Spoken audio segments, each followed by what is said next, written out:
Alright, and welcome back everyone to Ultimate Admiral Dreadnoughts, to a bit of a late night special, I guess. It is currently 2:33 in the morning. I got woken up by one hell of a fucking dream, and was not expecting to have such a dream. Like, that was... It's one of those situations where you're sitting there like... What? And it was just so outrageous. It was like, okay, here we go, I guess. So, we are going to record. We're going to have some fun. I'm currently moving the fleets. My fleets are moving, correct? Yes, my fleets are in fact moving into ports. So yeah, okay. So I had to remind myself of what was going on earlier. I recorded before I went to bed, and I just needed to remind myself. Let's go ahead and process some turns. I did try to get, or I am trying to get a peace deal with the Spanish, so that we can just steal a bunch of their colonies in a peace deal, and can just end this war rather than continuing it. Because I'd like to get some peace so that I can build up my economy some more, hopefully. Here's hoping. Here's hoping.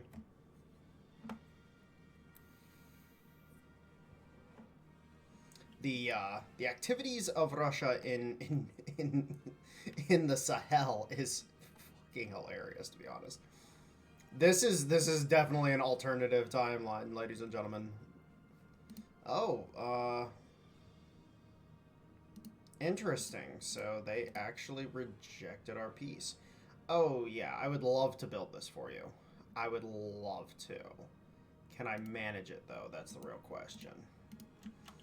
Alright, well, this is somewhat of a problem. But a problem we can fix. So let's go ahead and put the Azov and a few of the cruisers. Oh, damn it. I did that wrong. It's fine. We'll transfer these guys back to Kronstadt. The army is in the process of taking Guantanamo Bay, so that's good. And then we also have an engagement here with a bunch of our cruisers and an enemy battleship. This enemy battleship's about to have a very bad day. So.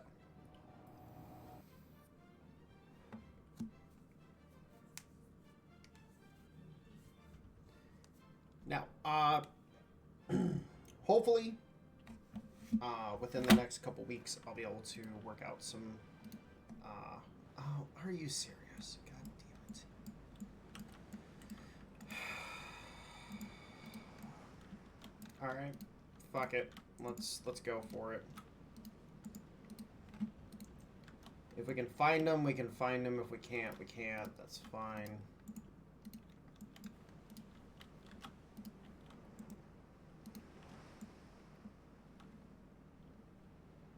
I just hope we can actually find them. But yeah, getting things organized over the next couple weeks, and just getting myself just put together a little bit with recording. I know I talked about it in an earlier episode, that I have this coming week. I have a lot of the week off, technically speaking. I'm on call, so if there's any call-offs, then I will be going in. That includes on the days that I stream, unfortunately.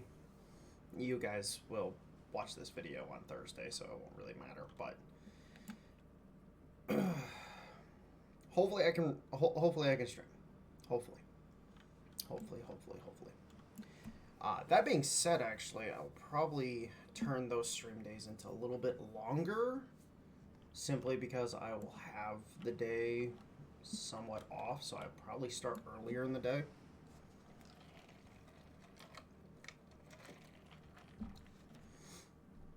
So yeah. Hold on. The girl is messaging me.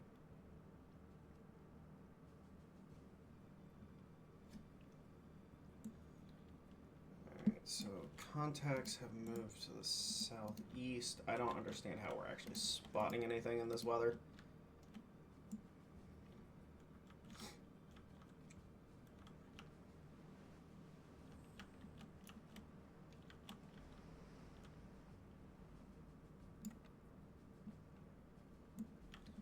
Even being at 21 knots, the chances of us actually catching anything are pretty slim.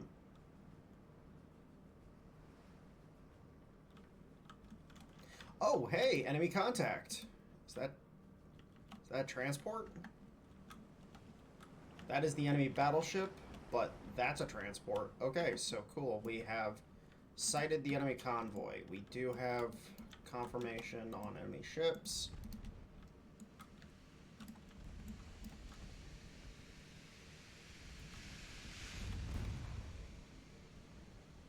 I don't remember how many transports. 4 transports, by the looks of it.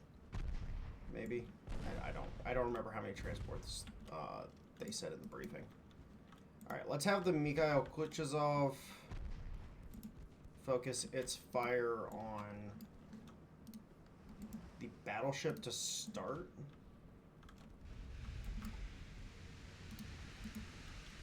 Unfortunately, because of how slow the battleship is, it's also low on fuel, so it's not maneuvering or anything.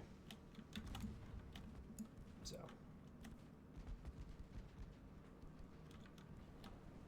we're getting a bunch of partial pens on it, so it'll take a second to start wearing down its armor, but eventually we'll get through it.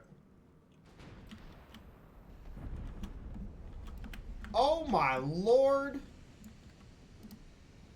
The Talon just sank. Holy Christ. The Talon just got deleted out of existence. Oh, wow. Okay, well. Thank God we lost the one with all the cadets on it. Let's bring in the Kuchazov to make a torpedo run while the guns are turned away from her and are pointed towards... Wow. That was a very unexpected salvo. I did not expect the salvo to actually connect that well.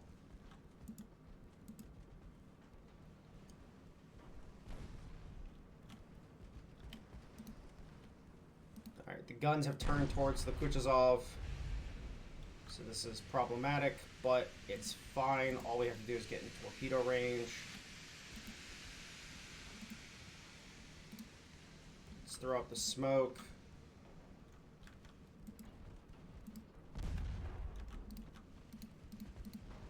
Let's bring the other cruisers in. Alright, so torpedoes away.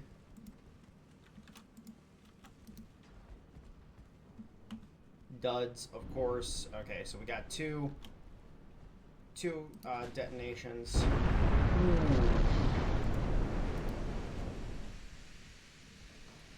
Not the situation I prefer, but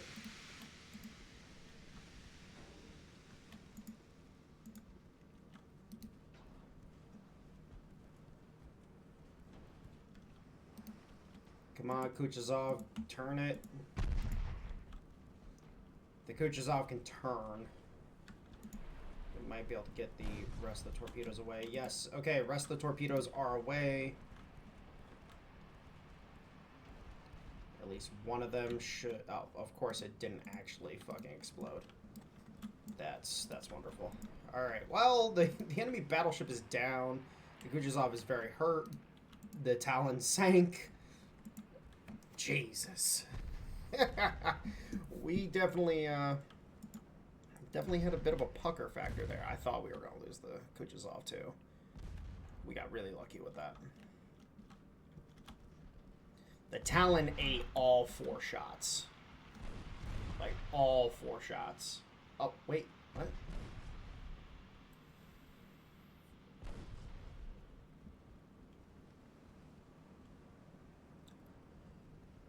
That was only 2 hits from the 13-inch guns, and they did that kind of damage. Holy crap. That was only 2 hits. I could have swore that was all 3, or that was all 4 hitting. Wow. So, protected cruisers. They're great when you're not going up against things like 13-inch guns. Which, I actually learned something. A historical fact. I did not realize that the British were actually huge users of 13.5-inch guns on their battleships. It was actually one of their primary armaments. Now, of course, the Japanese, taking lessons from the British very heavily during, I forget the name of the mission, but there was a military mission that from the UK that went to Japan that the Japanese were like, oh, hey, really big guns on battleships are really important. So that's why, like, for example, all the dreadnoughts of all the early dreadnoughts, I should say, utilized 12-inch guns, and then they went to 14-inch guns, and then they went to 16.1-inch guns, and then, of course, with the Yamato with 18.1-inch guns. Which, fun fact,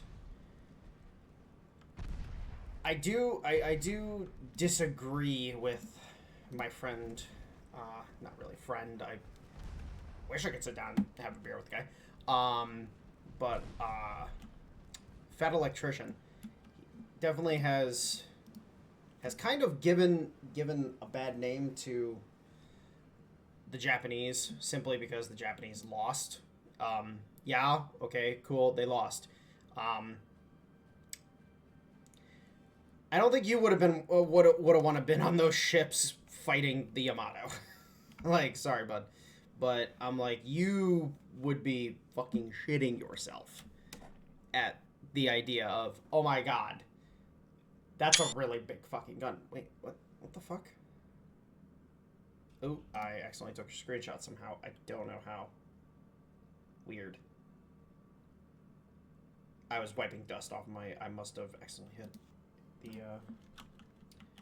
hit the screenshot button. I was wiping dust off my keyboard. Alright, so,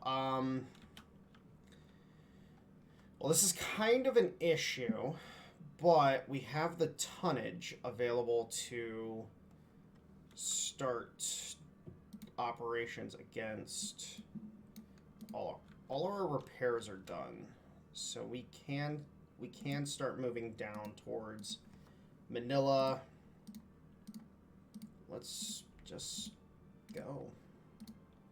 Like, at this point in time, like, we might as well just go fucking take the Philippines.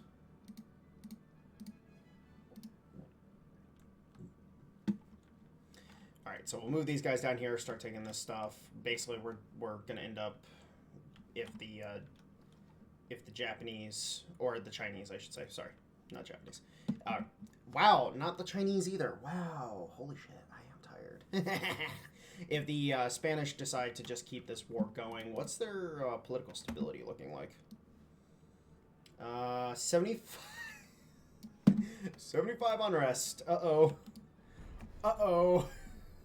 We might collapse the Spanish state. Oh, they're being invaded by France. I missed that. They're being invaded by France as well. That's funny. Oh, boy.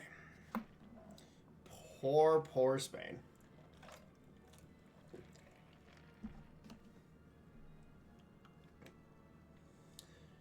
Poor Spain. But hey, Franco-Iberia is about to become a thing. It's actually really funny. The I forget what was it. It was the space civilization. I forget the name of it. but the one that takes place on in space on different planets. That civilization game. The Franco-Iberia Alliance, or Franco-Iberia is a faction in that, and I actually did some research on that, and basically, back during Charlemagne's rule, Charlemagne being the grandson of Charles Martel, who united the Franks, and then Charlemagne, who then further expanded the Frankish kingdom into the Germanic territories in northern Italy and so on and so forth. Charlemagne had designs on Iberia. It's just he didn't live long enough to see those designs come to fruition. And so we could have, in an alternate history where Charlemagne actually had the resources and the time in order to fucking do it, we could see a Franco-Iberia be a thing. Like, we could have seen the Umayyads pushed out of Iberia much sooner than they were. And we could have actually potentially seen, basically, the merging of the French and Spanish people. Which, if you know anything about French and Spanish, while they are different, they are a lot alike. They get along very well in most regards. So, kind of cool. Alright, so this is progressing. Oh my god, the British sent 175,000. Dude, okay, so this is something I hate about the army thing. This should have instantly ended. This should be a one-tick thing. Because this big of an army shows up, that garrison is fucking capitulating. Like, they are done. They're like, nope, we're not playing this game. It's not fucking happening. They wouldn't resist. It just wouldn't be a thing. At all. So, I don't understand that in this game. Like, why these outrageous... Like, when we were invading Xinjiang from Turkmenistan and Kyrgyzstan, it made sense that, oh, okay, so you have two divisions, basically a corps. You have a corps attacking from a direction to distract and disorient the enemy. It made sense. But this right here, this makes no sense.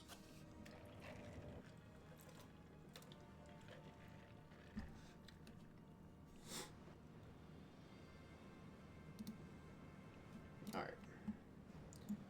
So the Azov and its cruisers are hunting an enemy cruiser along with a couple enemy torpedo boats.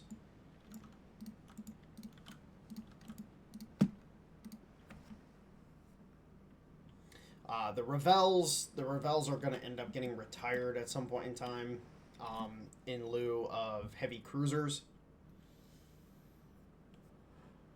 Which actually I should check up on that, because there should be a heavy cruiser design that we can do at this point in time. And we can start building those, because basically the Revels, they're 16,000 tons. I think they're 16.5 is their max tonnage. They're 16,000 tons, basically. And we're able to build heavy cruisers that can have comparable armament, that are less tonnage, so that's less stress on the dockyards themselves, and they can go faster. And in reality, yeah, they're not going to have as good of armor, technically speaking, but they're going to be more efficient ships. They're going to be less expensive. They're going to be faster.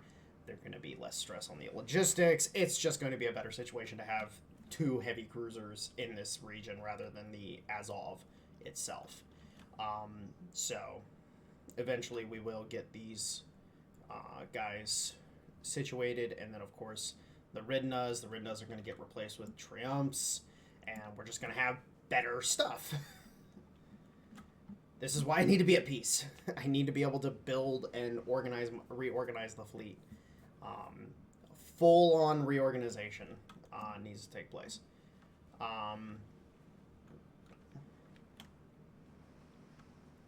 Unfortunately, it would appear that these guys are just running for the hills. So let's see if we can catch them. We might be able to catch the cruiser.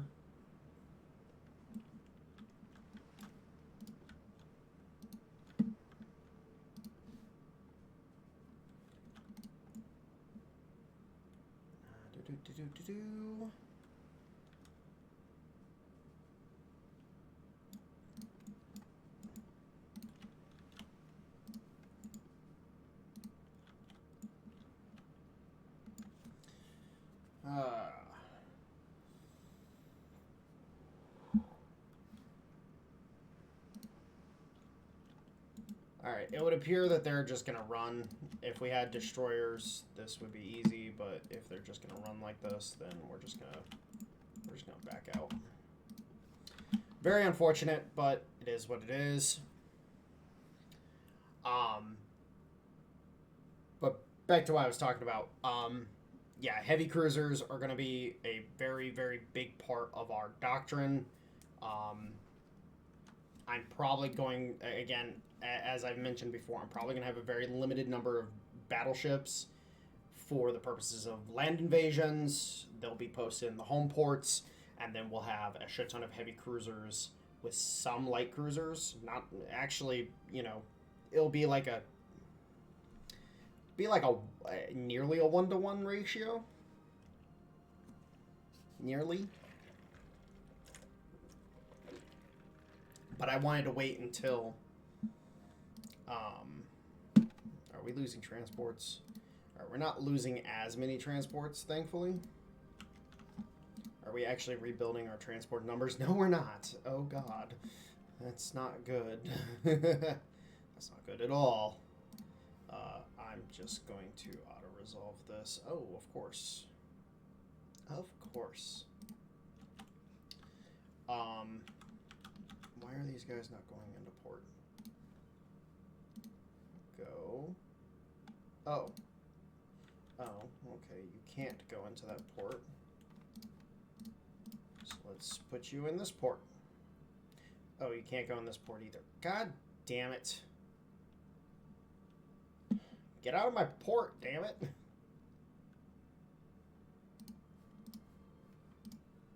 Oh, that's right. That's right. Put them over here. Yeah, so lots and lots of heavy cruisers will eventually be a thing. Let's go ahead and start the invasion of the Philippines.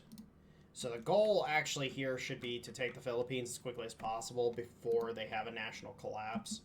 Because they're already at 85. Fuck, we might cause the national collapse with taking the Philippines. But we want the oil. We want the fucking oil. Give me the oil. I want all the oil. All the oil. Hey, Glacia, you'd be great in my realm. Just saying. Oh, that's... Fuck. Slovakia became a nation. That's why I didn't realize it. Slovakia is now a thing, and that's why we haven't attacked it yet. So Slovenia is still on the table, but Slovakia, oh, and so is Bosnia Herzegovina. So these two nations or these two provinces are still on the table, so we can take Slovenia, hopefully, maybe. But Slovakia, we have to try to. Shit, I wish there was a way to influence frickin' relations. I wish. Alright. Actually, let's go ahead and look at new designs. Because I wasn't paying attention to the heavy cruisers the way I should have been. Because the heavy cruisers are going to be what replace the big boy stuff. Alright, so we can get 21 knots. Heavy cruiser. Can we do 12,000? No. Can we do 11,000? I know we can do 11,000. Okay, so we can do 11,000. How big of a gun can we put on these? That is the question. So we can put 10-inch guns on these. Now, would 9-inch guns be the preference? I think 9-inch guns would be the preference. These are 9-inch Mark IIIs, right? Yeah, these are Mark IIIs. Holy crap. That's terrifying. That is actually fucking terrifying to think about. Okay, these are actually really good guns. Alright, so... secondary tower...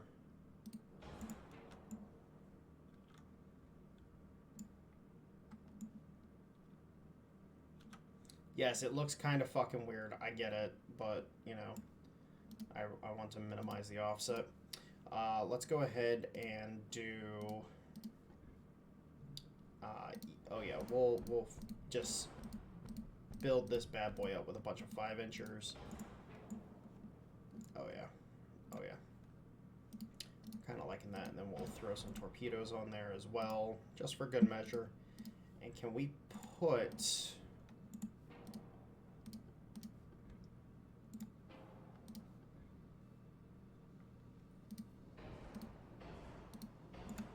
So we can put some 2-inch deck guns, which I'm going to do. The Svetoslav. And then this maxes out at 21.4. So we will put it, or 21.5 I should say. So we will put it at 21.5.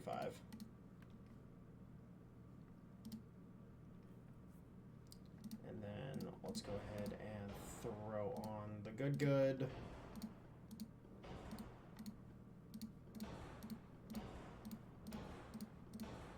All the technology. We'll go standard ratio shells. Now, again, the hope with these things in general is, okay, you're good enough to be in the line of combat. 8.5. Holy shit. Oh my god. Oh. Hold up.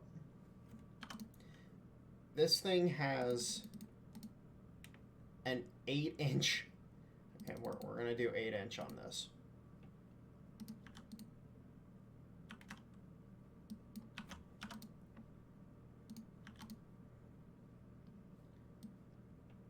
We're gonna figure this out. We're gonna figure this out, ladies and gentlemen. Okay, so we're not going to put the greatest, newest technology on these. But this has an 8-inch freaking main build. Holy fuck. It's actually really fucking good for us. Oh, wow, okay. Because now these almost have the same armor as the Rebels. Like, in reality, they're faster. They have almost the same armor. The crew complement is going to be 400 less, basically. We're getting a lot more ship out of this than we were with the last one. Kind of adjust that a little bit, just make it look a little better. We're getting a lot of boat out of this. We're getting a lot of fucking boat. And, you know, the cost, maintenance, what's the...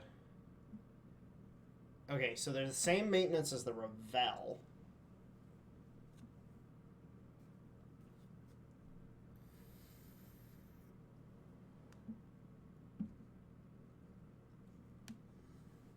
Huh. Is the trade-off going to be worth it? Because, wow, what is making these so fucking expensive?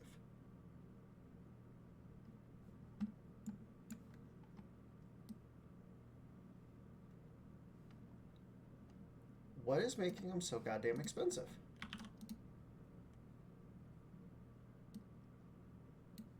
Is it the turbines?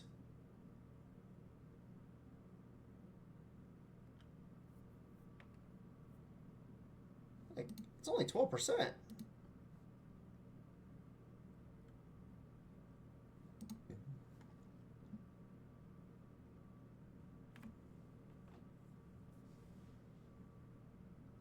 Oh, yeah, that's right. Krupp is incredibly expensive. I forgot about that. Are these going to be worth it? Well, they're not as expensive to build as the Synops.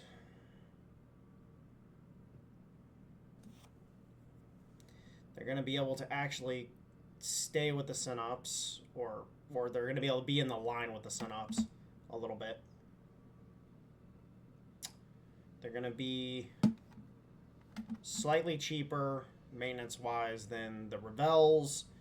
They're going to be lighter on the logistics. They're going to be less maintenance overall, or they're going to be less overall cost. Okay, yeah, we're going to do it. So what we'll do is that we will pair 2 of these with each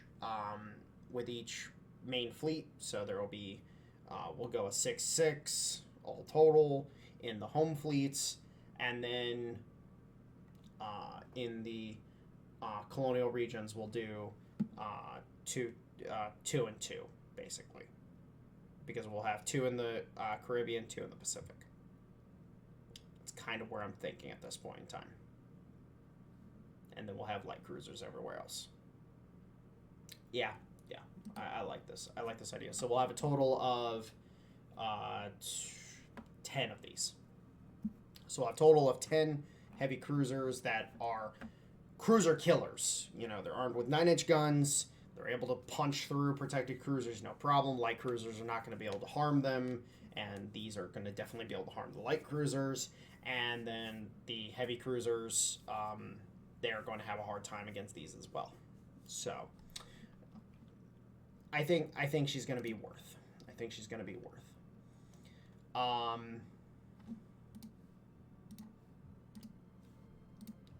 Actually, let's go ahead and we're going to do this. So I'm just going to delete all the old designs that I'm just going to be getting rid of. So the Triumph is going to become our second line cruiser. The Asia is our fleet cruiser. The Sinop is the Dreadnought, which is the centerpiece of our fleet. Yeah, I'm liking where this is going. I'm liking it. I'm liking it a lot. All right.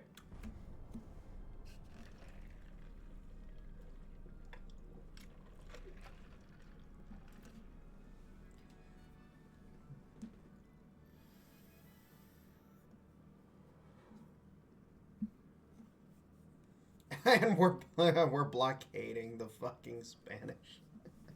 That's how bad things are for them right now, is that we're blockading them and the fleet is just sailing by.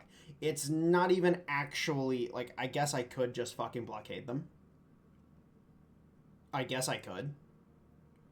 Do I just leave the fleet to blockade them and just have fun? Yeah, let's do it. Fuck it. Actually, wait, that might actually cause them to collapse sooner. I don't want to collapse them. I want to take the Philippines at a minimum need to be taken before they collapse. Because if they collapse before I take the Philippines, then I'm going to be in trouble. So in reality, we're just gonna let that squadron just keep on sailing. Since we couldn't catch them last time, oh yeah, we absolutely friggin' annihilated the escorts. Western Sahara is almost under our control, so we'll have control of all of their all the Spanish African holdings. Let's do an Africa check. So it looks like France got completely cock blocked by the Spanish, and then we came in and took the Spanish.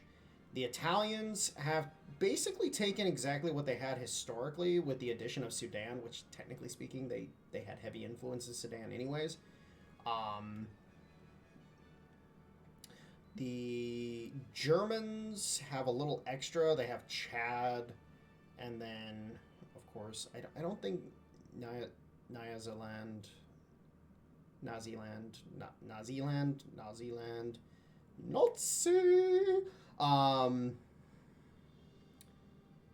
I don't know if they historically had this. I believe the British basically controlled this entire section here historically, and then the Belgians, of course, controlled Congo.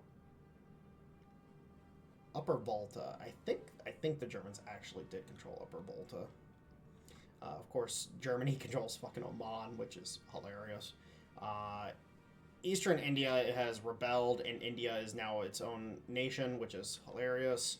And then over here, Sumatra is under the control of the French, which, yeah.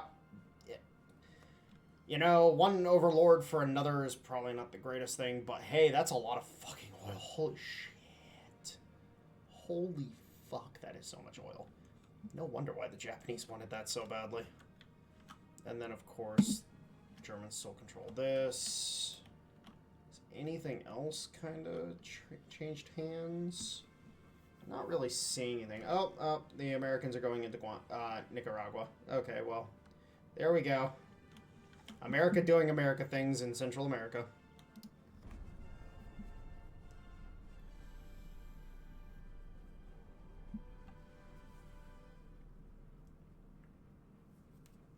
Yeah, hopefully we take the Philippines before the fucking collapse happens. Because it's gonna happen. Like, they're so fucked. They are so goddamn fucked right now.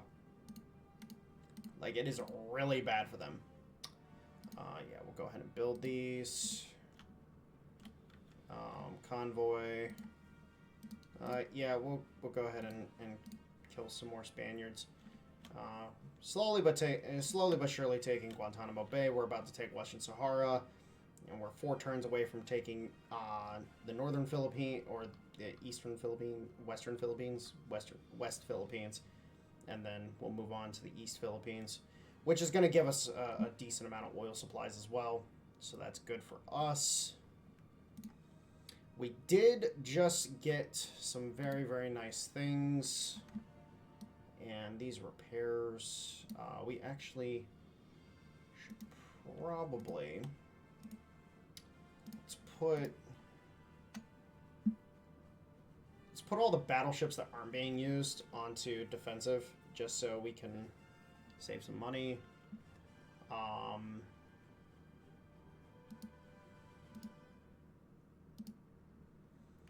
then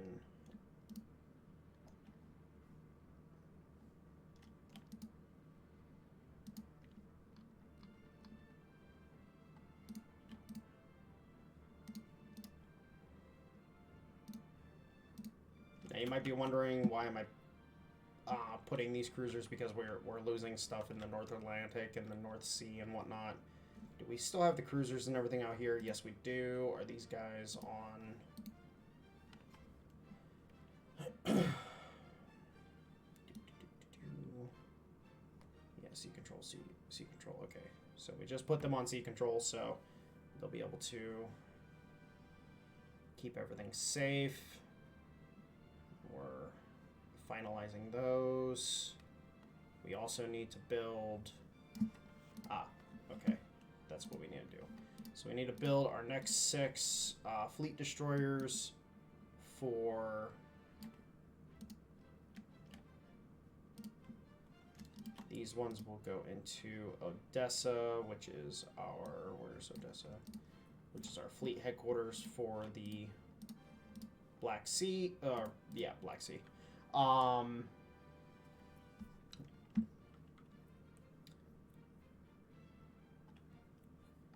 Which we really would like that to be a little bigger for when we get the Synops back into port.